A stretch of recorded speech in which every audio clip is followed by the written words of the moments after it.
So currently I'm Chair of Psychiatry at the University of Sydney, and I have a number of roles, one of which is to conduct teaching, the other is to see patients, and the third one, and perhaps the one that I enjoy the most, is to do research. And I've been based in Sydney now 14 years, having immigrated from the UK where I trained. And my training started off in Manchester, and then subsequently I trained in some London hospitals and then gravitated gradually towards psychiatry, initially in Cambridge and then at the Institute of Psychiatry in London.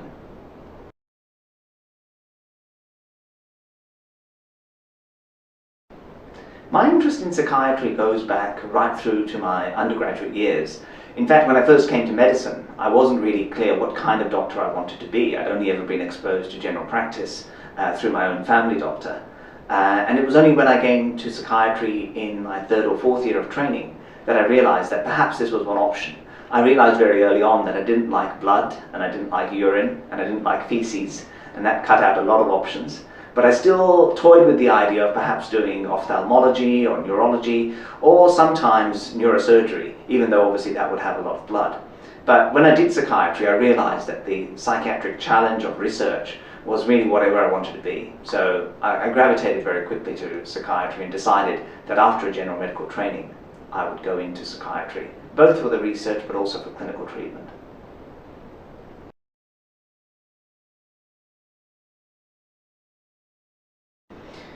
Look, I think mentors and advisors are really, really important. And I think the old traditional medical type of training always depended on that, having people who guided you. And I've been very fortunate. Even as an undergraduate, I was training in Manchester, and there had David Goldberg, who was a great mentor, and in fact was taught by him briefly. And subsequently, when I moved to Cambridge, I had Herman Berrios, and that was a fantastic influence to have early on in one's career and gravitated me towards research. And then when I went to the Institute of Psychiatry, I had a number of people, and just to mention a few people such as Peter McGuffin and his wife Anne Farmer, and Stuart Checkley, and Paul Bridges, and John Bartlett. All of these were great mentors. And then in Australia, it's continued to a certain extent, even as a senior consultant, having people who are more senior and more experienced, both in terms of research and clinical treatment.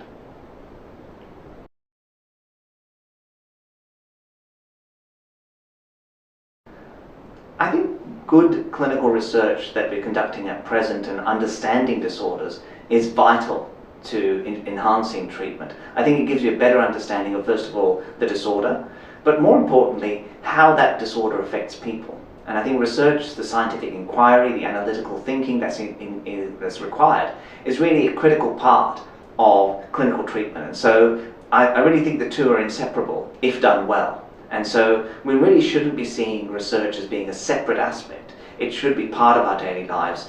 And really, research can be much broader. It can be just a way or framework of thinking rather than necessarily being collecting data or analyzing data. And I think that's what puts people off research. They think of it as people in white coats doing something rather alien.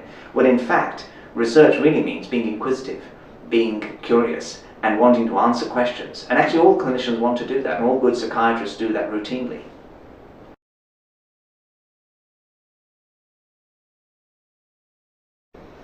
In terms of things that turn me on and what I like in my clinical practice and research, starting with clinical work, which is really the base, I enjoy the fact that I can actually make a difference in people's lives. Often you get comments and feedback from patients or their family, and they say how the diagnosis or treatment of their particular disorder or illness has helped them. And that's extremely rewarding, and they're obviously appreciative to you directly as well. That's something that really you can't put a price on, and it keeps you motivated, keeps you going, and encourages you and reassures you that you are doing the right things. In terms of research, I think there are more harder markers, so for instance publications and grants, but I think really trying to identify a cause or identify a treatment and finding something new, that's really exciting. And always when I look at data, the idea that no one else has done this or done this kind of experiment or study or seen this data first, that's always very exciting. So to be the first person to do something or be able to make some connection, that's really invigorating.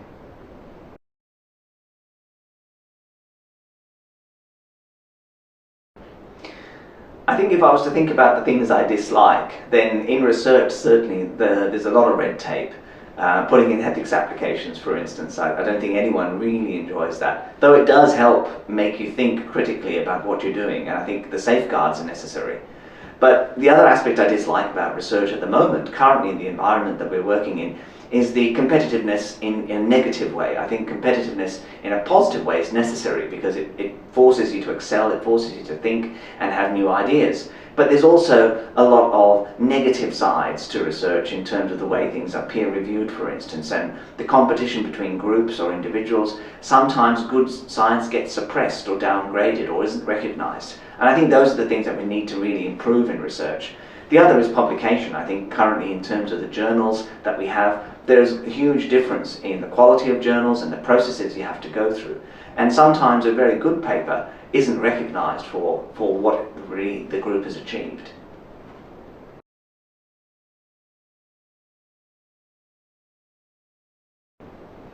One of the most recent papers I published is a paper in 2013 in Biological Psychiatry. It's also one of my favorite publications because I think we've actually found something that's quite interesting.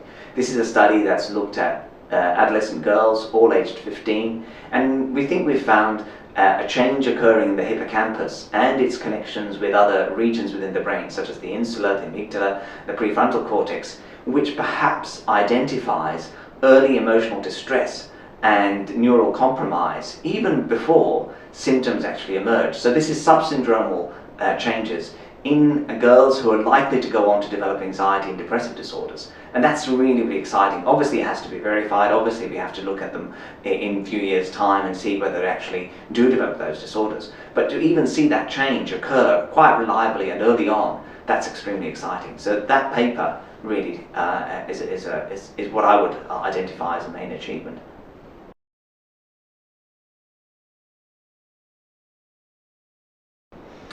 Well, currently we're working on a number of areas, and I particularly am interested in lithium and have done a little bit of research on lithium, but also conducted fairly comprehensive reviews of its effects. And now we're translating that into an imaging study where we're going to try to understand what does lithium actually do in the brain.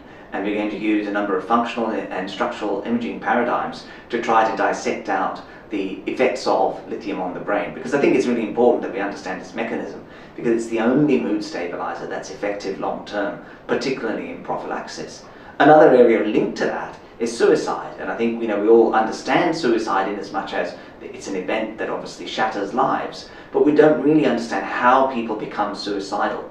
And so another study that we're looking at is trying to understand the steps that lead to suicide and really dissect out what is the trigger and what happens in the suicidal brain that switches someone from actually being quite rational and perhaps in a depressed state, but not considering suicide, and then suddenly switching into a way of thinking where that is the only solution to their problems. So that's going to be a very exciting study, and those are the two main things we're working on at present.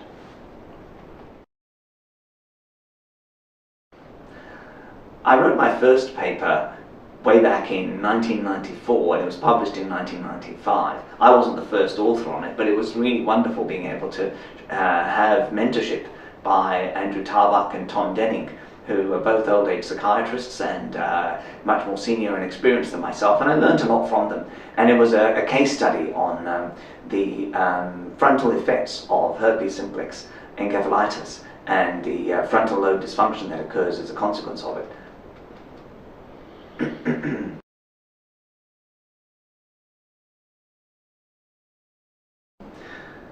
If I look back and I think at the things that other people have written and what I would have liked to be involved in, clearly I think there's a number of key papers that have occurred in the past 2 years in realms of genetics and imaging that I think it would have been great to have been part of. But really, the papers that really have changed our way of thinking, I mean, if you look at the Genome Project or the understanding of genes in the first instance, the really, really big papers, those haven't happened as frequently as one would have liked in medicine, and particularly in psychiatry. And so we're still waiting for that. So a great discovery, a new molecule, that's the kind of paper I'm really still waiting for. I haven't written that and I haven't seen it yet, but that's what I would really hold on to.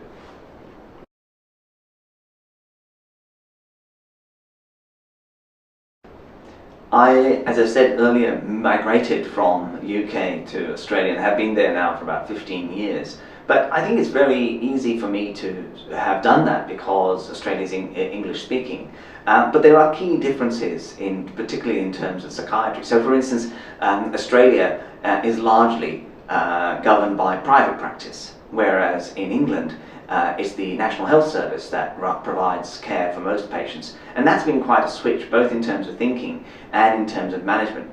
Prior to my trip to Australia and residing there now, I'd really never considered the cost of treatments, cost of management. But in Australia, that's really integral to your thinking and management in terms of what you offer. I think otherwise they're really quite similar, and the research flourishes in Australia as much as it does in the UK. And mental health really has been championed very much in Australia, and perhaps more so than any other country at the moment. So both in schizophrenia and depression, the initiatives both at the national level and locally, I don't think are paralleled in many other countries.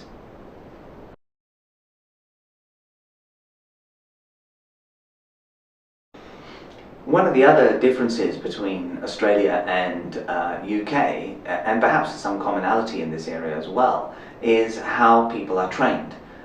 Whereas in the UK, and my training was in the UK, I feel it's fairly well structured and there's good support. In Australia, the training is quite diverse and very much abbreviated. So after 4 to 5 years, you can become a consultant psychiatrist. And personally, I feel there's not really enough time to have grown into that role. Furthermore, the opportunities in Australia, which are vast, don't seem to be well structured once you become a consultant. So for instance, working in community psychiatry or a subspecialty like consultation liaison or pediatric psychiatry, you really left to your own devices. Whereas I think there's much more support in England and United Kingdom as a whole for young consultants to develop into senior consultants with experience. And that may also be underpinned by the differences in private and public sector psychiatry in both countries.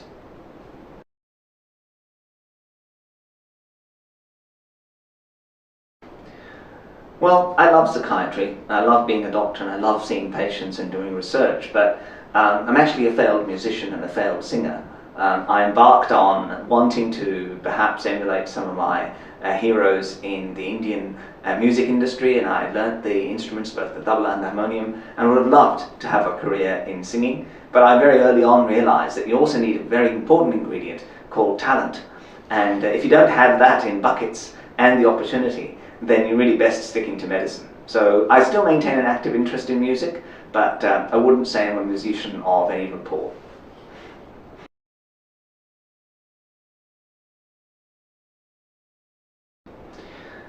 Well, I was honoured to be invited to be an editor of EBMH, and it's a great journal, and I really think evidence base is important. But my interest actually goes back to my own role as an editor of Australian New Zealand Journal of Psychiatry, which I've really enjoyed and continue to do. And prior to that, I had been an editor of Acta Neuropsychiatrica. And I think it's easy to criticize journals. It's also easy to criticize other people and say this is what a journal should be doing or this is what we should be providing. I think more important is to get involved. If you want to see the change, then you really need to be part of that. And so that's why I wanted to be part of this particular journal. And also then there's obviously personal relationships, and I have great regard for the editor. And when Andrea asked me, I was almost definitely going to say yes, largely because of his own personal charm.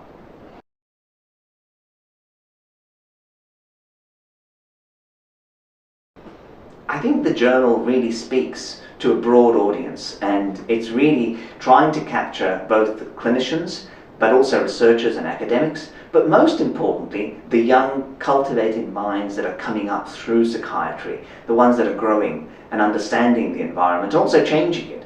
So it's really trying to inform them what's happening at the cutting edge of psychiatry. And there's so many frontiers to psychiatry now, it's very difficult to keep abreast of what's happening in all the various subspecialties and all the different types of research.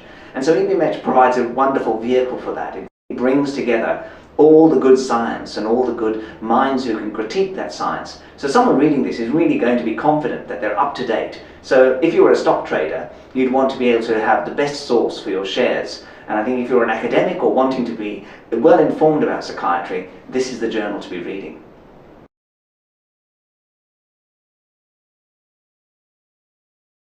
So in psychiatry, I think one of the challenges we face, and we have faced in this past 12 months and the coming 12 months, is our classification system has really been torn apart. Looking at DSM-5 and up and coming ICD-11, there's questions as to whether psychiatry in itself is an entity, whether we understand mental phenomena, and we really are directionless to some extent.